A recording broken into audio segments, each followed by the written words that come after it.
One night, Henry and Gordon were alone with James. Although Sir Topham Hatt was beginning to think well of him, whenever a chance came, the other engines would talk of nothing but bootlaces. "Remember when they had to use a bootlace to get you out of trouble, James?" they would tease. James tried to get back by talking about Henry, who got shot up in a tunnel, and Gordon, who got stuck on a hill, but they wouldn't listen. "You talk too much, little James," said Gordon. "A fine, strong engine like me has something to talk about. I'm the only engine who can pull the express. When I'm not there, they need two engines. Think of that. I've pulled expresses for years and have never once lost my way. I seem to know the right line by instinct." Every wise engine knows, of course, that the signalman sets the switches to make the engines run on the right tracks. But Gordon was so proud he had forgotten. "Wake up, James," said Gordon next morning. "It's nearly time for the express." "What are you doing? Odd jobs?" "Oh, well, we all have to begin somewhere, don't we? Run along now and get my coaches. Don't be late." James went to get Gordon's coaches. They were all shining with lovely new paint. He was careful not to bump them, and they followed him smoothly into the station, singing happily, "We're going away, we're going away." "I wish I was going with you," said James. "I should love to pull the express and go flying along the line." Gordon, with much noise and blowing of steam, got ready to back onto the train.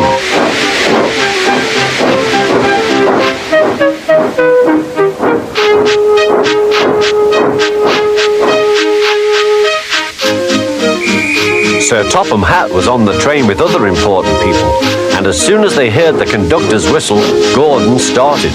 Look at me now, he puffed, and the coaches glided after him. "Poop, poop, poop, poop, poop. Goodbye, little James. See you tomorrow."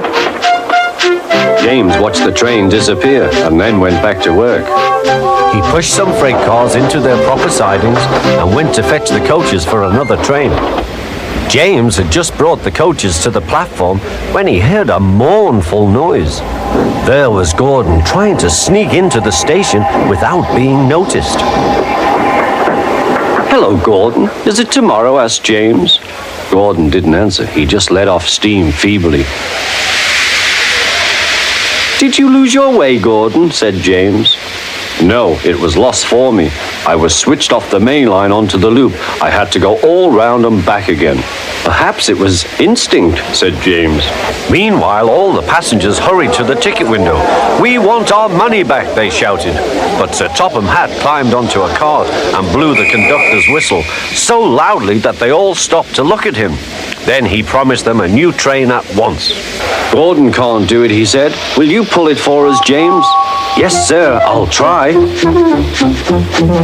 So James was coupled on and everyone got in.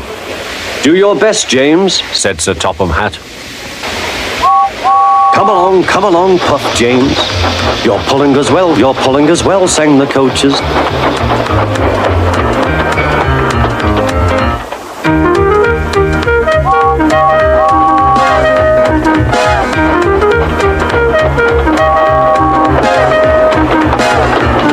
Bridges and stations flashed by, the passengers cheered, and they soon reached the station. Everyone said thank you to James, and Sir Topham Hatt was very impressed.